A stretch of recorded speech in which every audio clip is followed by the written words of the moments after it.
jirtu akkam jirtu fayyaa keessanii nagaa keessanii miira gaddaa lama ol lama faana dhufu jechuudha. Torbee har'aa yoona kana gammachuu hedduu ture jechuudha. Maaliif torbee har'aa guyyaa buleetti raachuutti kamsamoo maal galtee waqa gammachuudhuma shii qofata TikTokii kanarra ta'e YouTube ta'erra raachee kongiraa raachee baga gammadde raachee baga akkas taate raachee congratulation jedhaan turre jechuudha. Hundumti keenya iyyuu jechuudha. Har'a immoo yaa Facebookii yaa TikTokii yaa YouTube raachee hay walitti faana sinaa jiraachisu ani garuu biyya tokko keessa guyyaatti jiraattan waaqayyo yeroo dhiyoo siniif haa godhu. Wayin ati gama sannaqi wayin mushin gama kanaa dhuftu dhugaa rabbii bakka tokko jiraattanii biyya tokko keessa jiraattanii warra waliin gammaddan gammachuun keessan successfully akkasiniif ta'u ammas gammachuudha dhugaa rabbii ol arguun iyyuu amma iyyuu wal faana haasa'uun iyyuu obboleessa qabaachuu shiyyuu fira qabaachuu shiyyuu itti dhaga'amuusaayyuu waa tokkodha waan guddaadha. Raacheen immoo akka sirriitti itti dhaga'amu akka sirriitti biyya ishii akka biyya ishii sirriitti jaalattu godheera. Uummanni Oromoos godheefira. Baay'ee TikTok irratti solirraa buteera, YouTube irratti solirraa buteera. Andoon beekamtu tokkoffaa addunyaa kana godhee kanaaf raachuun gadduun qabdu raacheen maaliif obboleetti kee akka ishiin biyya kee jaalattu gootetta. Torbee tokko keessatti angoota waggaa tokkotti hin godhamnedha. Dhugaa rabbii obboleessa akkasii waaqayyo namaaf haalaatu biyya ishiin itti dhalatte dhaqee daawwachiisuudhaan kaasee wantoota adda addaa itti agarsiisuudhaan kaasee bakkoota ilaaluu qabdu ilaalchisuudhaan kaasee jaalala uummanni Oromoo ishiidhaaf qabu uummata Oromooti addunyaan ishiidhaaf qabu itti agarsiisu namni raachee jaalatu namni raachee ajaa'ibsatu hunduyyuu akka isa faana isaaf gammadee itti agarsiiseera jechuudha. Mucoon kun odoo ishii qaamni ishii miirri ishii nu bira jiraatte ishii gaafanne jechuudha. Maal akka ishiitti dhaga'amu maal akka ture ishiirraayyuu hubachuun hin danda'amaa ture kaa maal godhurre jechuudha. Yaa namni hin dhufaas hin deemas mitiire jireenyi biyya lafaa akkasidha. Guutuu miti jireenyi biyya lafaa kana gaaf tokko nama gammachiifti gaaf tokko nama jechisiifti. Suurri isaanii jalqabaa kaasee amma dhumaatti jiru dhugaa rabbii maal jedhamu oggaa kolfan oggaa gammadan oggaa maal jedhan torbee tokko keessatti waan hin agarsiifne hin qabu obboleessi bakka guutuu namaa ishii godhee dhuguma raachuun kanaaf itti boonuu qaba malee gadduun qabu. Ishiinis immoo obboleessa akkasii argachuu ishiitti obboleessa akkasii qabaachuu ishiitti ittiin boonuu ittiin gammaduu waan hundumaa gammaduu biyya akkasii qabaachuu ishiis wayin sammuu ishii keessatti biyyi kee biyya akkasiiti jedhanii ishii guddisuu danda'u. Ilaalcha gaarii biyyichaa qabaachuu dhiisuu dandeessi. Amma garuu ilaalcha gaarii akka ishiin biyya ishiitiif qabaattu akka ishiin biyya ishiitiif dhaabbattu torbee tokko keessatti obboleessi akkasitti nama ajaa'ibsu keessa ija isaallee dhuguma dheengadda viidiyoo keessatti isinitti meera gara deemutti ijarraan kaasu achis hoggaa deemtu asis hoggaa deemtu namni TikTok liivirii dheengadda hordoftaniitu ta'e jechuudha.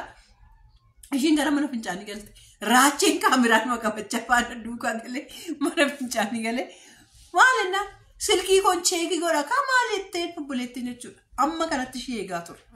Amma ishii kanatti ishii sassataa ture. Amma ishii kanatti ishii daawwataa ture waan ta'eef jechuudha. Kanaafiyyuu obboleettiin raachuus gadduun qabdu raachuunis gadduun qabu warroonnis immoo wannoo jennu hundum keenyayyuu bakka olitti waa gaaf tokko ulfaana dhuftanii jiraattu ulfaana waaqayyo sinaa jiraachisu olitti sinaa fidu jechuu ni qabna malee akka garaan isaanii ammaatu gochuu hin qabnu dhugaa bakka waan isaan hojjetan waan isaan godhan hundiyyuu boonsaa waan ta'eef jechuudha. Bakka ijumaan wal arguu isaanii waa guddaa miti dhugaa biyyuma isaaniitti agarsiisuu dhiisuu waggaa 16 namoota wal yaadan namoota wajjin turan kanaaf siniin jedha.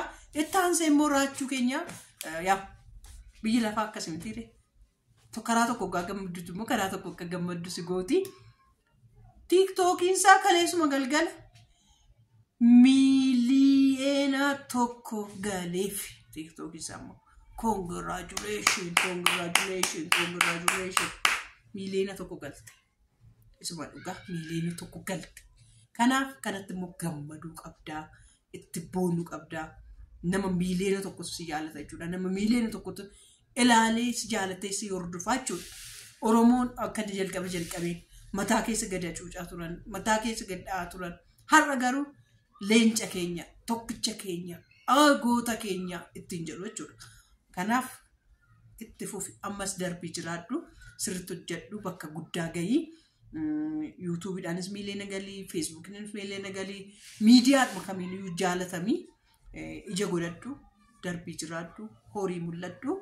Isuma dhugaa koo baay'een siif gammadee miiliyoona galuu keettisii. Yaa leenca keenya Oromoo keessa sadaffaa taate ta'u sadaffaadha. Maskii Mangee itti aantee shanaffaa taate immoo Mansuur Jamaal, Mubaarak Musammaa, Raachee anamman beekutti afaan warri beekne jettanis immoo nu fidaa. Oromoo keessa sadaffaadha miiliyoona taate jechuudha. Miiliyoona tokko warra hordoftan garuu akkamitti akkas taane ijoollee.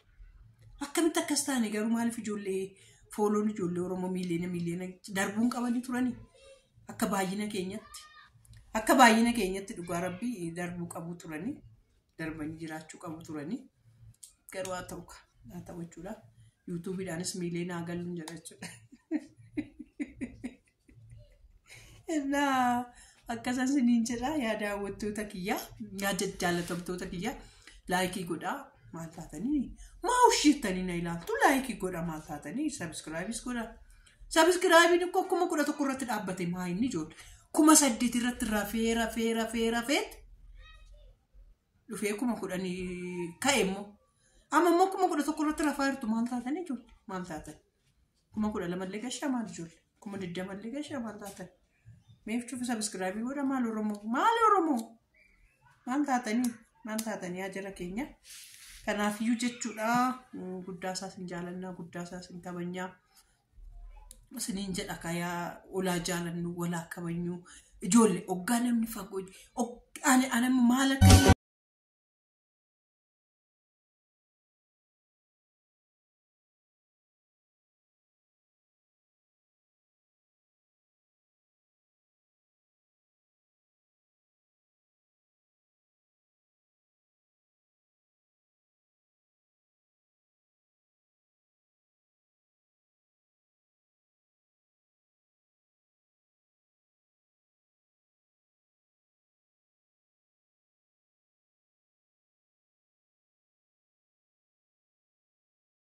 kalala dhugaa rabbii 10,000 galuufan fooloo hunduma isaanii fooloo godha.